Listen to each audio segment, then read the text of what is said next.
everyone, my name is Jonas, aka Crazy, and today I'm going to start a bit of an arena guide. It's basically how I do the arena card picking and playing thought process.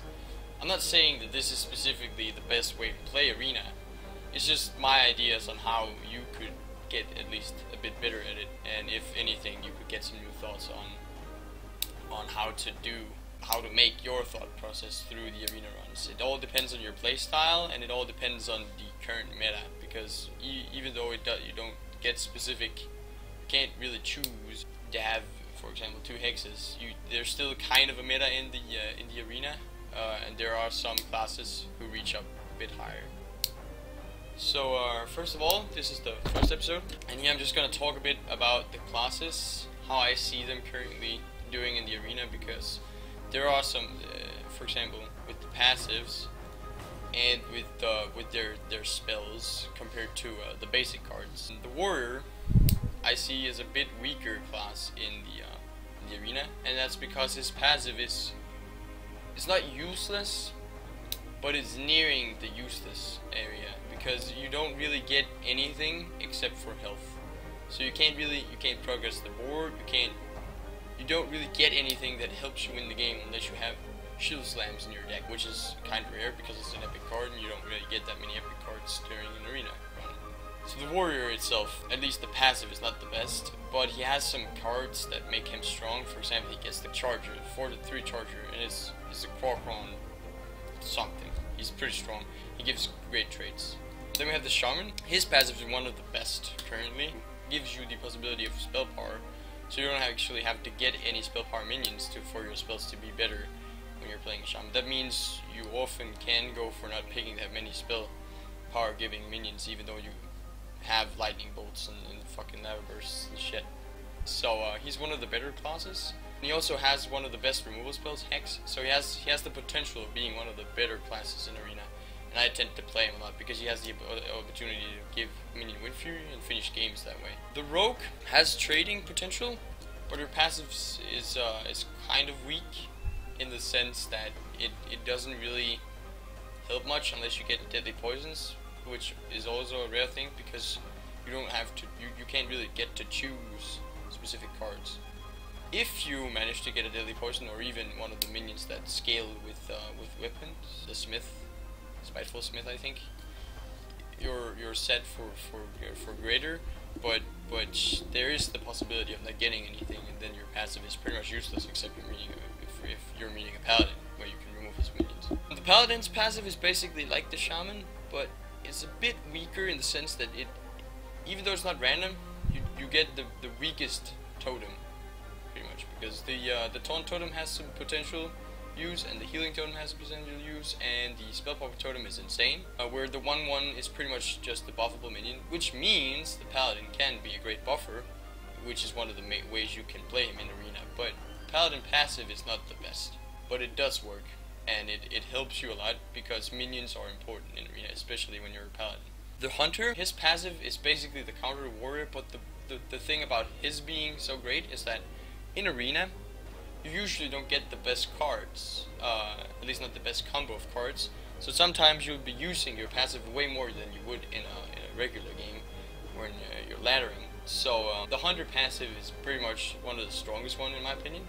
I also play the hunter whenever I can because I usually get 10+ victories because of the combination of the passive combined with his insane combos like Storing Buzzard and Scavenging Hyena and Unleash the Hounds, which always work pretty insane in arena because people have a tend to fill the board a bit more in arena. Druid's passive is also insane because it gives trading opportunities and it heals, but then again the Druid usually goes for ramping in normal games, and he goes for comboing out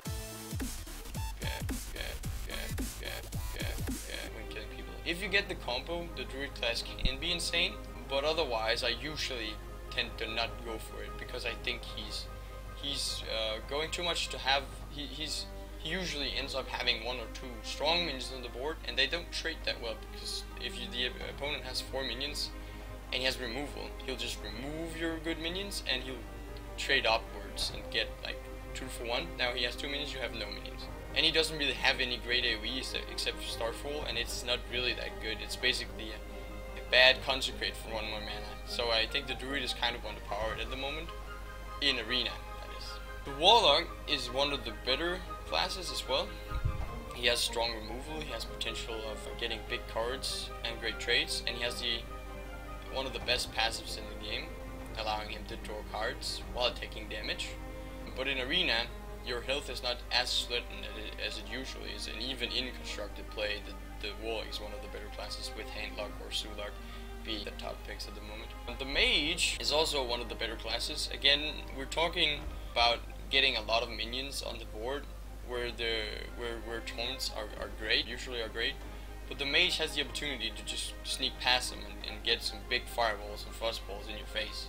And the Mage has one of the strongest minions in the game, in my opinion, the Frost Elemental. It's basically a Yeti with an ability, and it has more health, so it's pretty much, in my opinion, just being a 3/6 would be better than a 4/5, because it trades very well with many of the Arena minions, because you get 2 mana minions a lot, as far as I've seen.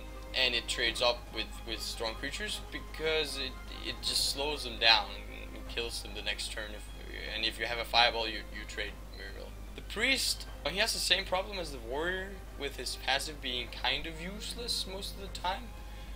And as I said, the passives are being picked, well, being played way more, because the chance of you having an insane combo or just a good play, for example turn 4, is not as great as it is in a constructed game. So usually you would use your passive, but if you don't have the board control, you'll lose pretty quickly as a Priest, because healing 2 on yourself each turn is pretty weak, and if you don't have any good plays, you probably lose. Even though the Priest can still be insane, because he has the opportunity to mind control, which wins games sometimes. Example is your opponent plays a fucking Ancient of War, and you just go ahead and take it, because fuck you, man, it's me, I get it. And he has the Akunai Soul Priest Circle of Healing combo, which is basically one of the best AoE combos in the game, because it just kills almost anything for 4 mana. So I'm just gonna go ahead and pick a class here and explain why I'm picking the one I'm picking. Right here we have the Warrior, the Warlock, and the Shaman. And in this case, I would probably go for the Shaman. Passive is one of the strongest in the game. He has the opportunity to trade well, and he has one of the more of the greatest removal spells. Usually, you would probably go for the Warlock or the Warrior. The thing is, his passive allows him to continue playing even though he doesn't control the board, and he has spells like Hellfire to clear substantial amounts of enemies. So he could be better, but I'm gonna go ahead and take the Shaman. Thank you for watching my video, and if you enjoyed it, go ahead and leave a like, and you can also go ahead and subscribe to the channel, and if anything, you can leave a comment on what you want me to do next time. I'm currently working on a series of videos where I'm showing off funny decks, and this is the Arena Run series, and I have some ideas, but I'd like you to have comments on what you want me to do. See ya. I'm going ham.